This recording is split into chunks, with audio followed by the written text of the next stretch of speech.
Well, we are here for the WatchPitch podcast and videocast episode, and we're in the thick of a series focused on exits and exit strategies.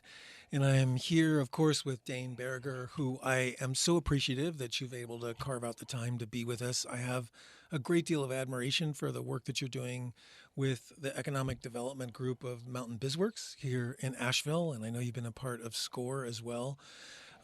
You have had your own exit. I have. And you know what it's like. And so part of this focus on exits is understanding what that experience is like, how to prepare for it, and what to do while you're in the thick of it. Because I know these are not experiences that happen overnight as a rule. Right. Yeah. So tell us a little bit more about you and then, of course, your relationship with your own exit. All right. Well, I'll start with a little background. My wife and I are both engineers, and she's a mechanical engineer. I was a software engineer, still am, I guess. And when we got out of college, we both went to work for General Motors up in Detroit. We both hated it. And so within 2 years, we had both quit that, and we decided we wanted to do a business of our own, which was really what we wanted to do anyway. Working for the big corporations just didn't fit with either of our personalities. So for several years, we just did consulting jobs, which was fine, but it wouldn't lead to an exit. And was that in the automotive industry? Yeah, it was all totally automotive. So anyway, make a long story short, my wife got involved with this quality control project at Ford Motor Company, and this was in the early 90s. And essentially at that time, the Japanese companies were kicking the big three's asses all over the place.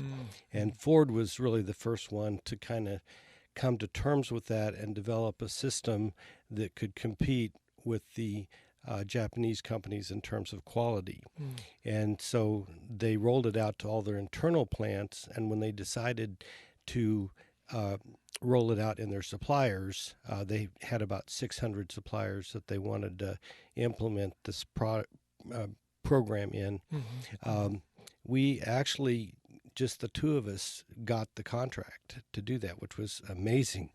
But but it really was my wife was the credit for that, because she was the only non-Ford person who was involved in the project, and they wanted somebody who knew the program and could implement it, and they didn't want to use Ford personnel to do it because that would have been an expense for them.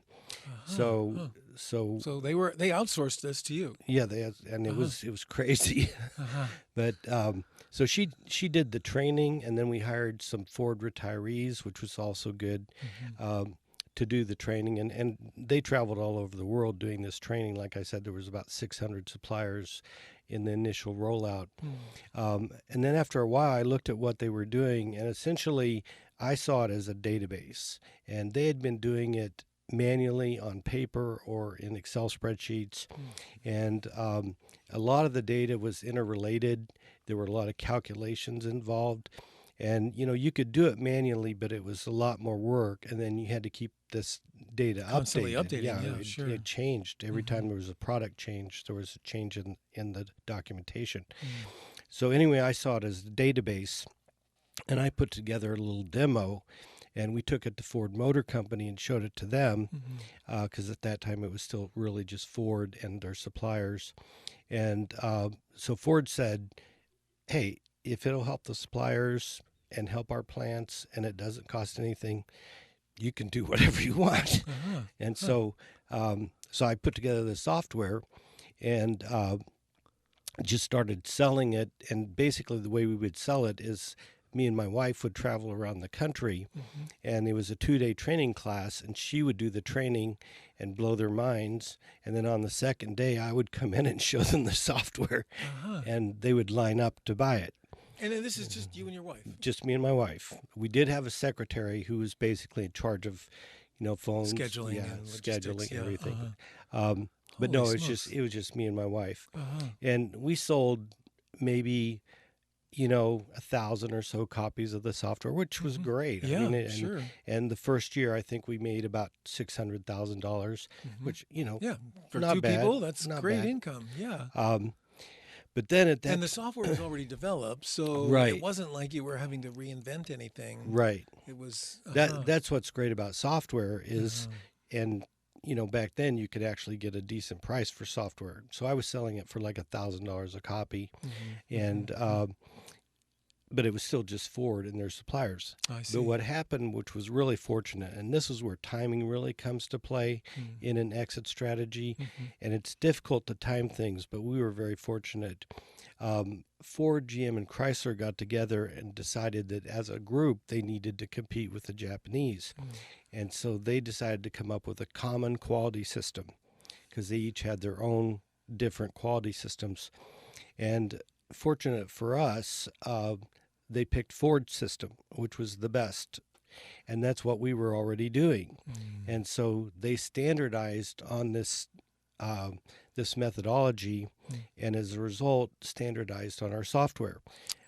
So we went from having 600 suppliers to having 60,000 suppliers. Holy smokes. And so that was when things really took off. And so I remember I first hired somebody to help me with marketing the software. And she sat in the cubicle right next to me.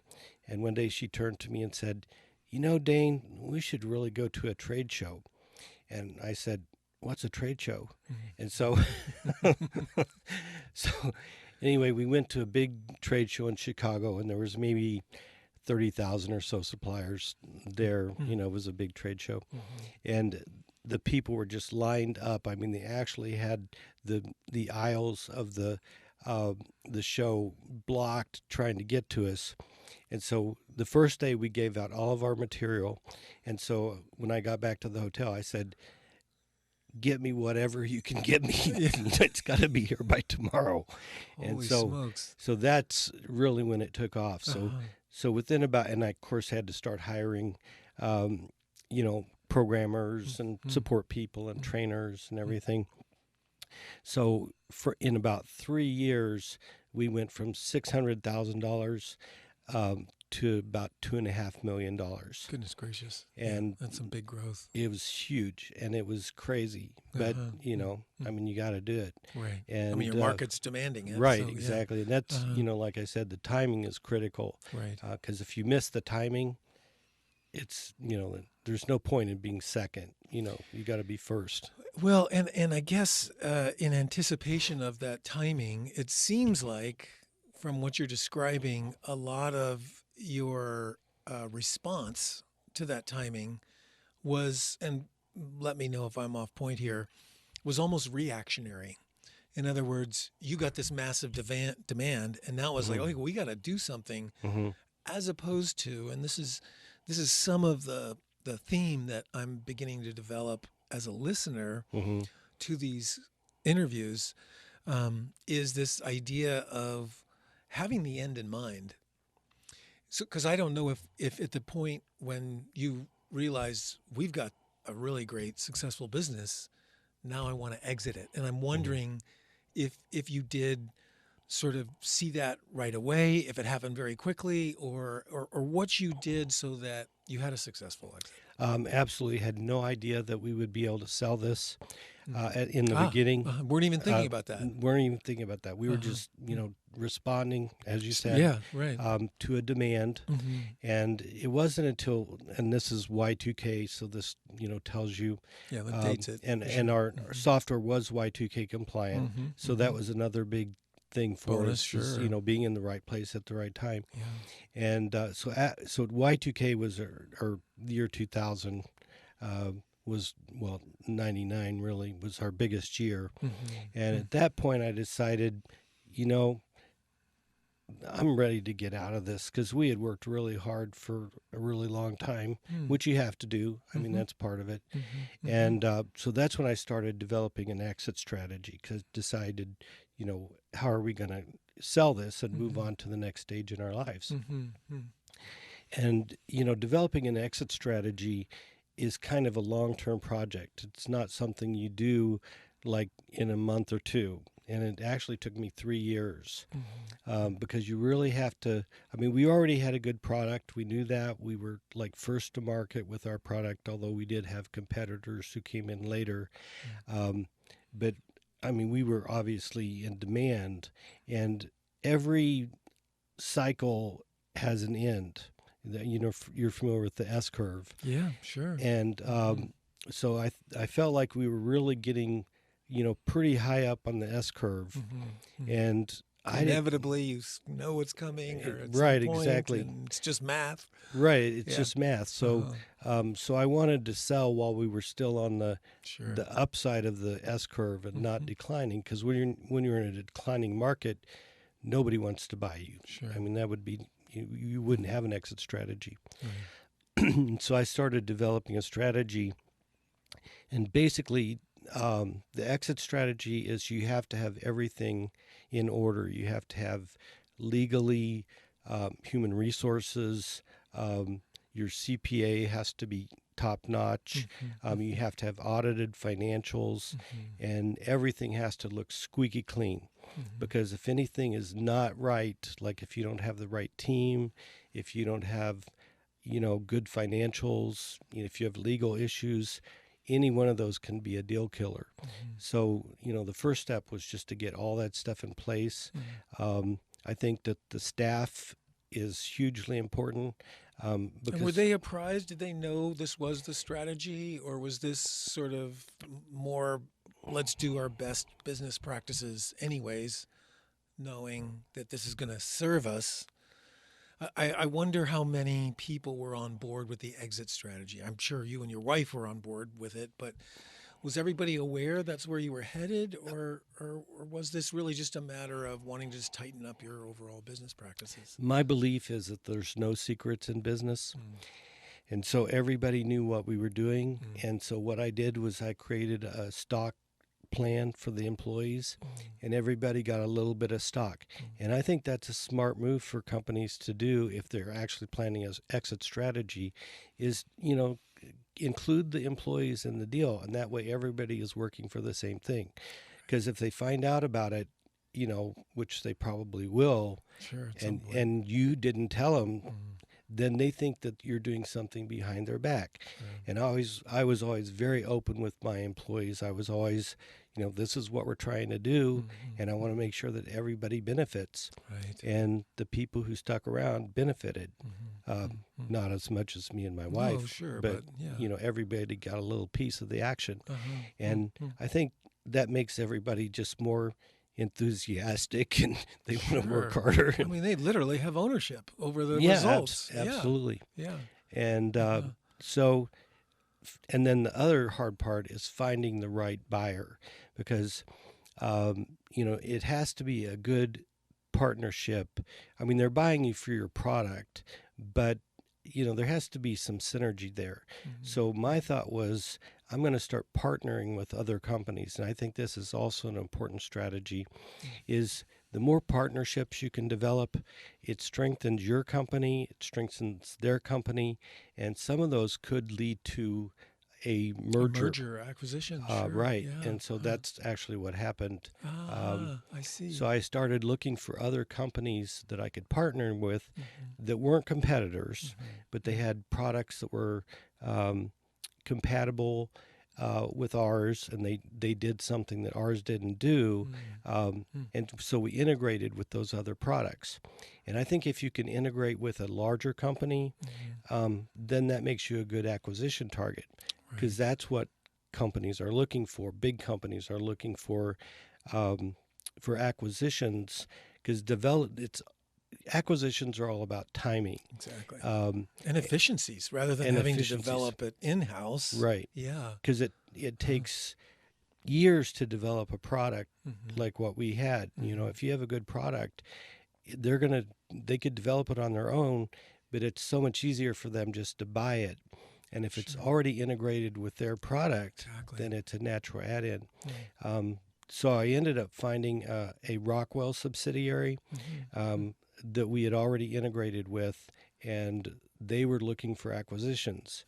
And so... How did that call or conversation happen? It was at a trade show. So, That was one of the things I did at trade shows once we got big enough that I could have a staff, to actually man the booths.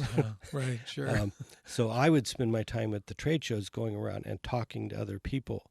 And that's another important thing is competitive intelligence. You have to know where you stand in the industry and where other people are at and what are they looking for.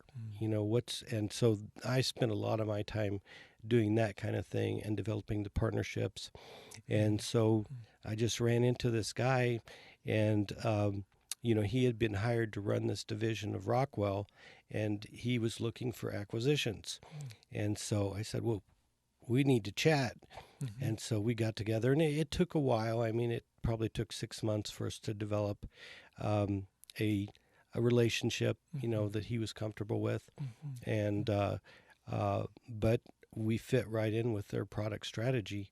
And so that ended up resulting, in a letter of understanding was the first step. I see.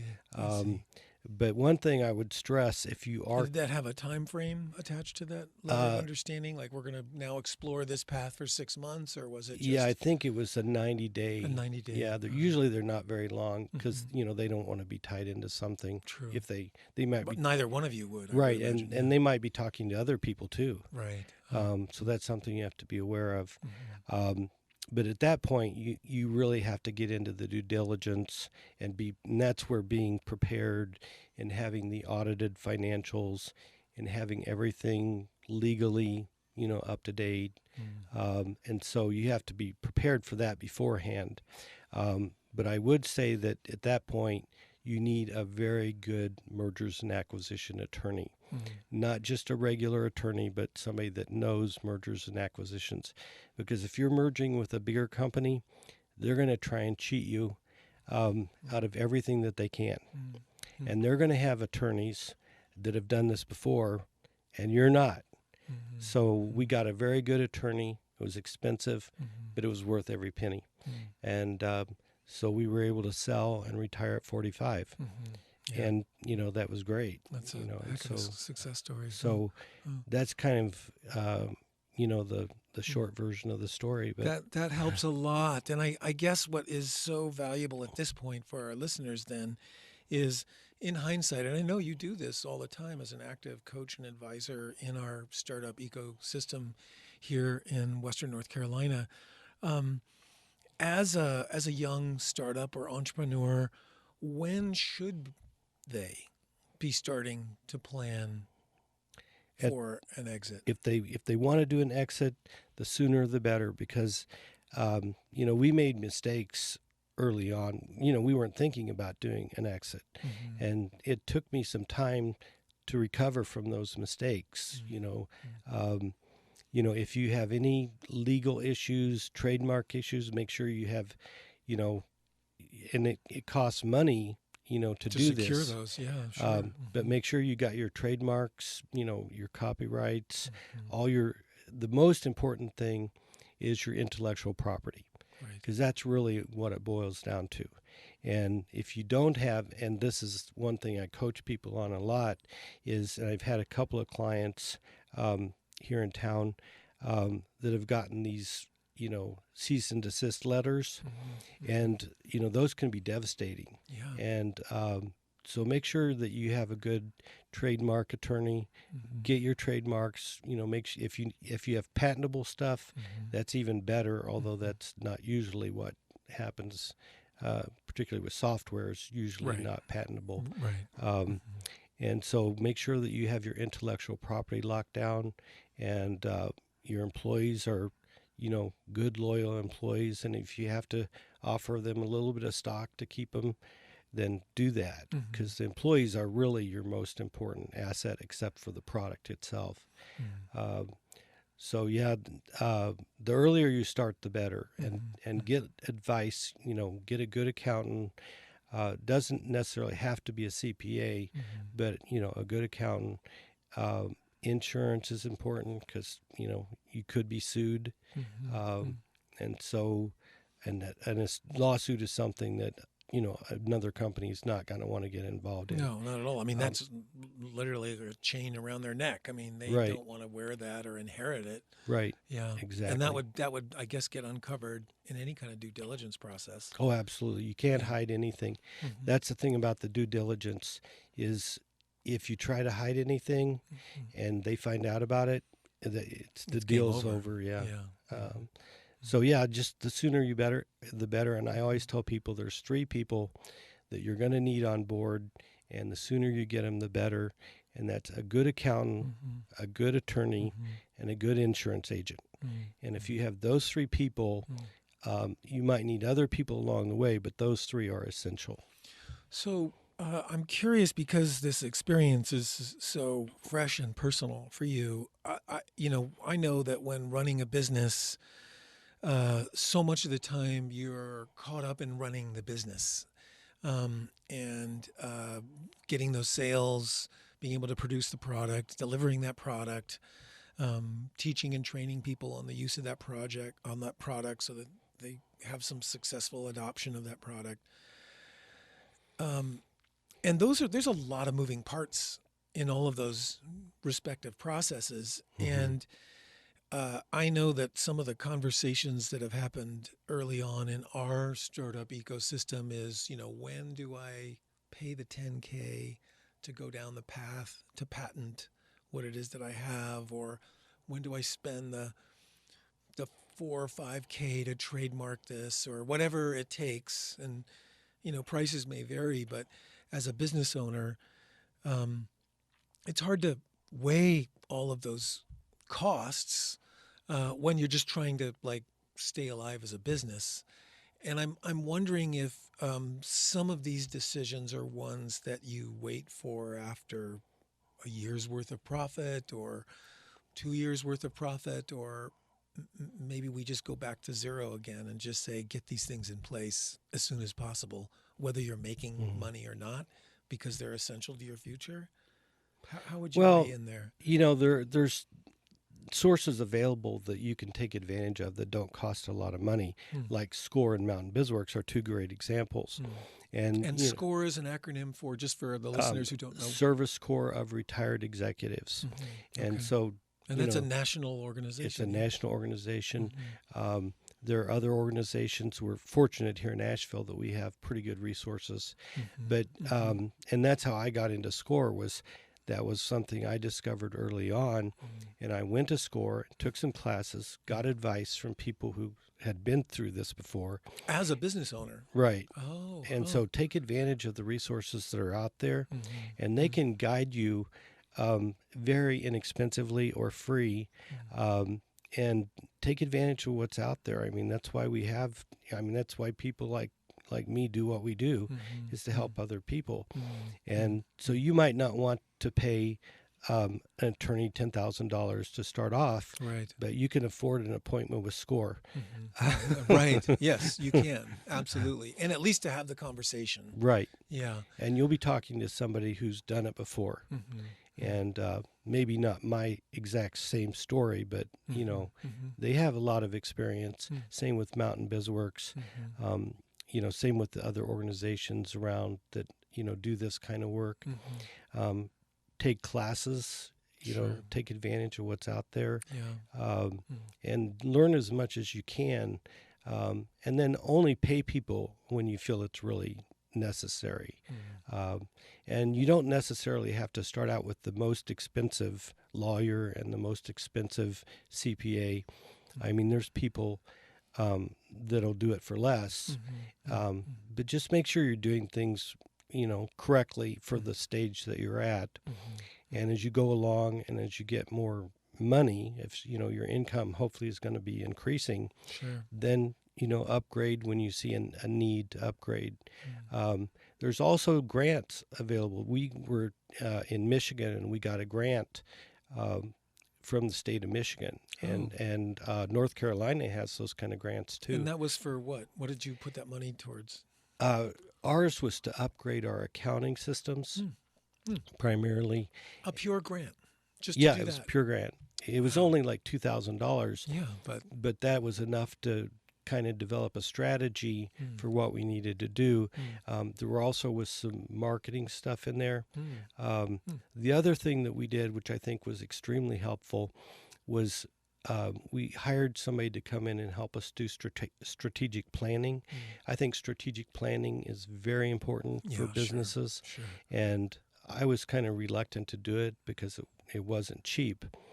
But we paid the money, we brought somebody in.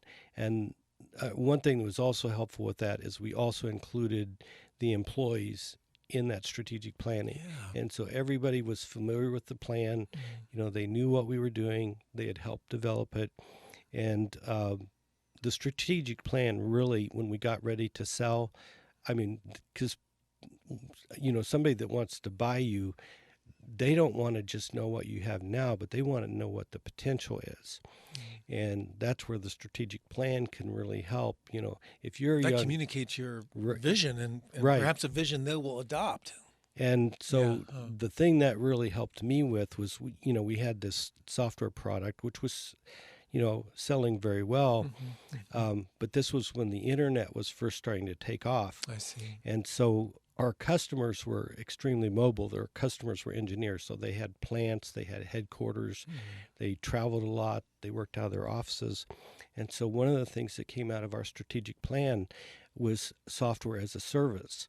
So we were one of the first companies to develop software as a service.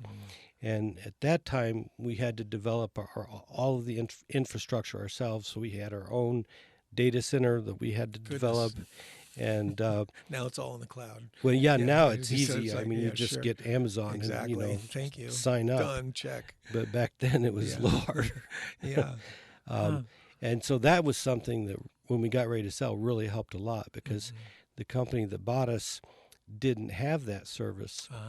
And so that was another asset. It was an that asset you were right? able to add to the mix. Right. And so we had the software, but then when we offered the software as a service, it did a couple things for us. One, it really boosted our revenue because people will pay money for software in the cloud. Right. And, that's obviously, the business plan today.